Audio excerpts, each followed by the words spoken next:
Bulletin का आगाज करें संभल की खबर से। संभल तशद्दुद मामले में चार्जशीट दाखिल की गई है। सपा एमपी जियाउर रहमान बर्क पर चार्जशीट है, जिसमें बर्क समेत 23 लोगों पर एमपी एमएलए कोर्ट में चार्जशीट दाखिल की गई। 1000 पन्ने की ये चार्जशीट बनाई गई है। संभल तशद्दुद मामले में नामजद मुलजिम है जियाउर रहमान। संभल जामा मस्जिद सर्वे पर वाजे रहे बवाल हुआ था, जिसमें जियाउर रहमान बर्क पर भीड़ को उकसाने का इल्जाम है और इसके साथ ही मस्जिद कमेटी के सदर को भी इसमें मुलजिम बनाया गया है।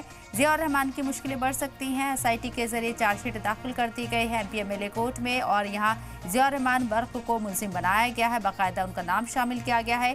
1000 पन्ने की ये चार्जशीट है, जिसमें जियाउर रहमान बर्क को मुलजिम बनाया गया। इसके साथ ही 23 और लोगों को भी इसमें शामिल किया गया है। सुनील सिंह हमारे नुमाइंदा फोन लाइन पर मौजूद हैं। मजीद अपडेट के लिए उनका रुख करते हैं। सुनील, जियाउर रहमान बर्क की मुश्किलें कितनी बढ़ सकती है? बाकायदा अब उनका नाम चार्जशीट में आ चुका है। इसके साथ ही मस्जिद कमेटी के सदर जफर अली का नाम भी शामिल है। सुनील, आवाज सुन पा रहे हैं आप हमारी? शायद मेरी आवाज सुनील तक नहीं पहुंच रही है, लेकिन जियाउर रहमान बर्क की मुश्किलों में इजाफा होता हुआ नजर आ रहा है। संभल तशद्दुद मामले में एसआईटी के जरिए जो चार्जशीट दाखिल की गई है एमपी एमएलए कोर्ट में, उसमें जियाउर रहमान बर्क को नामजद मुलजिम बनाया गया है। जफर अली का नाम भी, जो कि संभल जामा मस्जिद कमेटी के सदर हैं, उनका नाम भी शामिल है और इसके साथ साथ 23 लोगों के नाम शामिल किए गए हैं चार्जशीट में। तो जियाउर रहमान बर्क समाजवादी पार्टी से मेंबर ऑफ पार्लियामेंट है संभल से। इसके साथ उनके ऊपर इल्जाम लगाया गया है कि उन्होंने भीड़ को उकसाया है और इसको लेकर पॉलिटिक्स भी होती रही है। समाजवादी पार्टी और बीजेपी आमने सामने नजर आए हैं। अब चार्जशीट में जियाउर रहमान बर्क का बाकायदा नाम शामिल किया गया है, उन्हें मुलजिम बनाया गया है।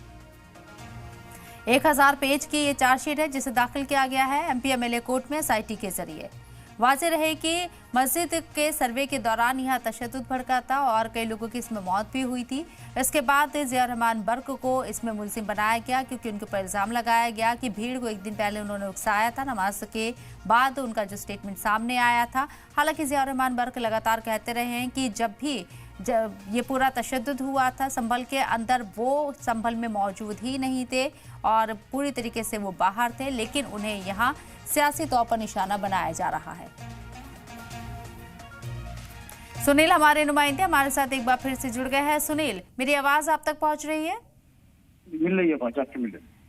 जियाउर रहमान बर्क का नाम चार्जशीट में दाखिल कर लिया गया है। 23 लोगों को शामिल किया गया है। कितनी मुसीबतें अब जियाउर रहमान बर्क की बढ़ सकती हैं? देखिए, मैं आपको बता दूं, 24 नवंबर 2024 को जामा मस्जिद है, उसके सर्वे के विरोध को लेकर वहां पर बवाल हुआ था। उस बवाल में जो सपा सांसद जियाउर रहमान बर्क हैं, वो नामजद आरोपी हैं और इस मामले में आज एसआईटी की टीम ने जो है यहाँ पर चार्जशीट सबमिट कर दी है और इस चार्जशीट में संभल के समाजवादी पार्टी के सांसद हैं, उनके समेत लगभग 23 लोगों के खिलाफ ये चार्जशीट दाखिल की गई है। बड़ी बात यह है कि इसमें जो एसआईटी ने चार्जशीट दाखिल की है, जिससे बताया जा रहा है कि ये लगभग 1100 पन्नों की ये चार्जशीट है और इसमें इन पर गंभीर आरोप लगाए गए हैं। जैसा कि एसआईटी ने 2 बार पूछताछ के लिए बुलाया था, लगभग कई बार इससे पूछताछ की थी। इसमें बड़ी बात यह है कि जो संभल की जामा मस्जिद थी, उसके जो सदर हैं जफर, जो कि इस समय जेल में हैं, उन्होंने इस बात को कबूल किया था और सीधी तौर पर उन्होंने पुलिस को बताया कि हिंसा के दौरान उन्होंने समाजवादी पार्टी के सांसद जियाउर रहमान बर्क को फोन किया था और उन्होंने उनसे कहा था कि आप यहाँ पर भीड़ को इकट्ठा करें। इस तरीके की पूरी ये उनकी एक तरीके का कबूलनामा है, वो पुलिस यहाँ पे केस डायरी में दर्ज कर चुकी है, जिसको लेकर के आने वाले समय में जो सपा सांसद हैं, उनकी मुसीबतें काफी बढ़ सकती हैं। अब बड़ी बात यह है कि चूंकि चार्जशीट कोर्ट में दाखिल हो गई है, तो माना जा रहा है कि बहुत जल्दी इस मामले में कोर्ट में सुनवाई शुरू हो जाएगी। बिल्कुल, लेकिन जियाउर रहमान बर्क लगातार कहते रहे हैं कि जब संभल में तशद्दुद भड़का था, वो शहर में मौजूद ही नहीं थे, बाहर थे। वो उत्तर प्रदेश से वो पूरी तरीके से बाहर थे, लेकिन उनको सियासी तौर पर या सियासी रंजिश के तहत उनको फंसाया गया है। लेकिन मैं बता दूं आपको, इसमें पुलिस लगातार अपनी सफाई ये पेश कर रही है कि हालांकि उसका मानना है कि सपा सांसद जनपद से बाहर थे, बल्कि बताया जा रहा है बेंगलोर में थे, लेकिन वो लगातार संभल